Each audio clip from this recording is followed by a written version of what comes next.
Hello, नमस्कार सर्वांना. कसे आहात तुम्ही सर्वजण? मस्त ना? मस्त राहा, स्वस्थ राहा आणि आनंदी राहा. तर इथे बघू शकता तुम्ही, तर आज आहे आपल्या मकर संक्रांतीचा दिवस. तर तुम्हा सर्वांना सर्वप्रथम मकर संक्रांतीच्या हार्दिक हार्दिक शुभेच्छा. तर नवीन वर्षातला पहिला सण म्हटलं तर पुरणपोळी बनतेच, नाही का? महाराष्ट्र म्हटलं, सण म्हटलं आणि पुरणपोळी नाही असं होणार का? तर नाहीच.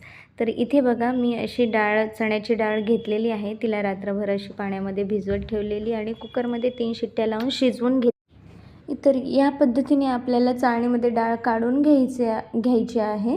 हे बघा, की अजूनसुद्धा आपली डाळ गरमच आहे. थंड झाल्यानंतर तिला असं आपल्याला चाळणीमधून बारीक काढून घ्यायचं आहे. या पद्धतीने असं आपल्याला बारीक करून घ्यायचं आहे चाळणीमधून डाळीला. बघू शकता. असं एक म्हणजे पटापट होऊन पण जातं. आणि असं पुरण करण्यामागचं काय कारण असेल तर कारण असं आहे की आपलं पुरणसुद्धा छान पद्धतीने बनून जातं आणि पोळ्यासुद्धा आपल्या फुलून येतात, फुगतात छानपैकी. सो त्याच्यामुळे असं पुरण आपण काढून घेतलं पाहिजे चाळणीमधून. काही ठिकाणी काय करतात, मिक्सरमधून डाळ काढतात. त्याच्यामुळे काय होते की मिक्सरमधून डाळ काढल्यामुळे ती जास्त बारीक पण होते आणि ती चिकट होऊन जाते. मग ते काढायचं मिक्सरच्या भांड्यातून आणि परत दुसरी डाळ टाकायची आणि परत ती मिक्सरमधून काढून घ्यायची. तर ते खूप लेंदी प्रोसेस होऊन जाते आणि किचकटसुद्धा काम वाढून जातं. सो तसं न करता मला असं वाटतं की ही पद्धत खूप इझी आहे. तुम्ही एकदा खरंच ट्राय करून बघा. खूप छान पद्धत आहे आणि याच्याने पोळ्यासुद्धा आपल्या सुंदर बनवून येतात. तर अशा पद्धतीने आपण सगळं पुरण काढून घेतलेलं आहे आणि गॅसवर ठेवलेलं आहे मी पुरण. आता त्याच्यात आहे ना, आपल्याला थोडासा एक चमचा आपल्याला काय करायचं आहे की तूप घ्यायचं आहे. तूप टाकल्यानंतर गॅस ऑन करून थोडं तूप आपल्या पूर्ण डाळीमध्ये मिक्स करून घ्या आणि त्याच्यानंतर मग वरतून तुम्ही साखर टाका. आता बघा, पुरण आपलं किती जाड दिसतं आहे. तर हळूहळू साखरेला पाणी सुटेल आणि मग पुरण पूर्ण म्हणजे असं पातळ बनून जाईल. ते पातळ ते घट्ट बनेपर्यंत आपल्याला असंच संपूर्ण डाळीला असं पूर्ण वेळ हलवत राहायचं आहे. कारण की कसं आहे, साखर टाकल्यामुळे आपली जी डाळ असते ती खाली लागण्याची, करपण्याची शक्यता जास्त असते. हे बघू शकता इथे तुम्ही. तर ह्या पद्धतीने आपल्याला चालवत राहायचं आहे चमचा आणि थोड्या तरी 10 मिनटं आपल्याला असंच हलवत राहायचं आहे डाळीला.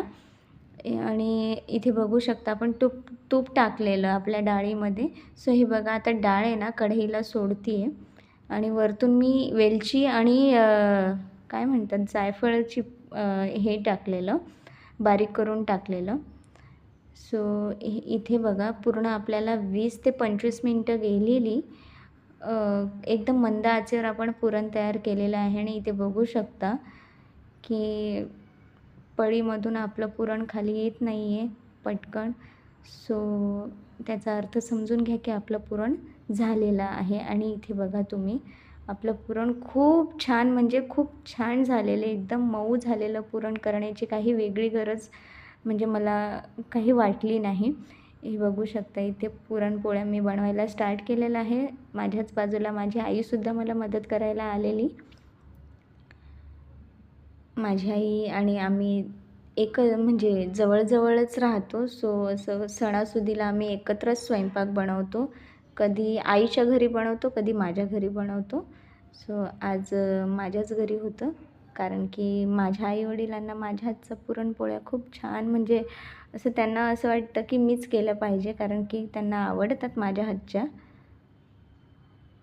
मला असं नाही वाटत की म्हणजे मी चांगलं बनवते, पण आई-वडील असतात, आपण कसंही बनवलं तरी त्यांना छानच लागतात.